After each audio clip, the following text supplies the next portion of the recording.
Europe में pubs और discourse के अंदर काफ़ी ज़्यादा तेज म्यूजिक बजाया जाता था, जिसकी वजह से वहाँ पर ध्वनि प्रदूषण यानी कि साउंड पोल्यूशन काफ़ी ज़्यादा बढ़ रहा था। अब इस चीज़ को ध्यान में रखते हुए वहाँ पर इसके लिए सख्त नियम बनाए गए। अब पब मालिकों को इन नियमों का पालन भी करना था, लेकिन डिस्को में बिना तेज म्यूजिक के मज़ा भी कैसे आता। तो पब मालिकों ने डिस्को का एक नया तरीका ही निकाल लिया।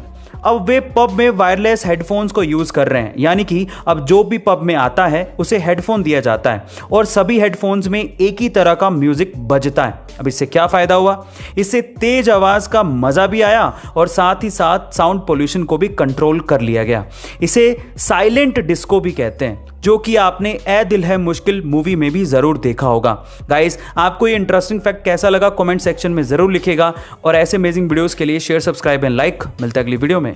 पुराने समय में लोग तांबे के बर्तनों को बहुत इस्तेमाल किया करते थे, पर बीच में इनका चलन कम हो गया था। लेकिन तांबे के बर्तनों की खासियतों की वजह से लोग फिर से इन्हें खरीद रहे हैं और इस्तेमाल भी कर रहे हैं। मैं भी कर रहा हूं, पर सवाल यह कि ऐसा क्यों? तो चलिए मैं आपको बताता हूं।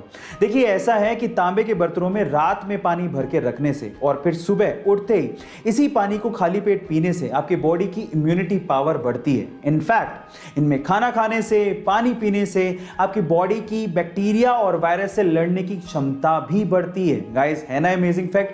क्या आप लोग भी तांबे के बर्तन इस्तेमाल करते हैं? चैट सेक्शन में जरूर लिखिएगा और ऐसे अमेजिंग वीडियोस के लिए YouTube पे हमारे चैनल को सब्सक्राइब कर लीजिएगा। हमारे देश में कई बार बड़े अजीब से काम होते हैं जिन्हें देख के ऐसा लगता है कि ये क्या हो रहा है।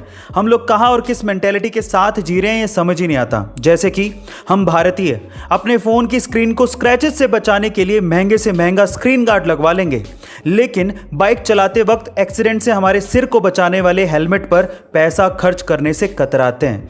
हम या तो हेलमेट खरीदते ही नहीं, और अगर खरीदेंगे तो सस्ते से सस्ता, ताकि चालान से बच सकें।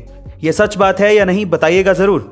दूसरा, जितने मैरी कॉम ने इंडिया का नाम रोशन करके पूरी जिंदगी में नहीं कमाए होंगे, उससे कहीं ज्यादा प्रियंका चोपड़ा ने मैरी कॉम का किरदार निभाकर कमा लिए। तभी तो मैं कहता हूं कि ये क्या हो रहा है। गाइस, आपका इसके बारे में क्या कहना है कमेंट सेक्शन में जरूर लिखिएगा और ऐसे अमेजिंग वीडियोस के लिए शेयर, सब्सक्राइब एंड लाइक। मिलता है अगली वीडियो में।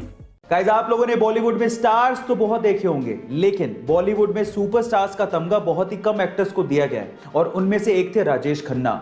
गाइस, उनके जैसी दीवानगी और स्टारडम आज की जनरेशन ने देखी भी नहीं होगी। ऐसा क्या खास था, मैं आपको बताता हूं।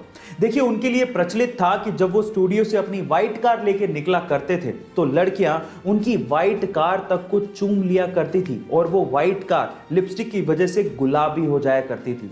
इतना ही नहीं, व्हाइट कार पे पड़ी धूल से लड़कियां अपनी मांग तक भर लिया करती थी। इतनी ज्यादा दीवानगी थी राजेश खन्ना के लिए। गाइस, ऐसे थोड़ी उन्हें सुपरस्टार का तमगा दे दिया गया। आपको राजेश खन्ना के बारे में सुन के कैसा लगा चैट सेक्शन में जरूर लिखिएगा और ऐसे अमेजिंग वीडियोस के लिए YouTube पे हमारे चैनल को सब्सक्राइब कर लीजिएगा। और गाइस, किसी को अब्यूज करना यानी कि किसी को अपशब्द कहना, ये बिल्कुल बुरी बात है और हमें ऐसा बिल्कुल नहीं करना चाहिए।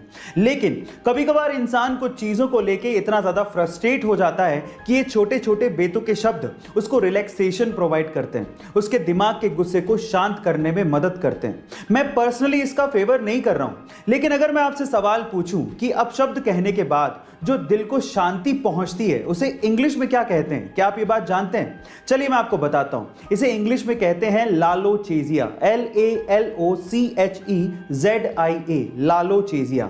इस शब्द को ध्यान रखिएगा, सिर्फ आपकी नॉलेज के लिए बता रहा हूं। ऐसी अमेजिंग फैक्ट्स के लिए YouTube पे हमारे चैनल को सब्सक्राइब कर लीजिएगा और अगर आप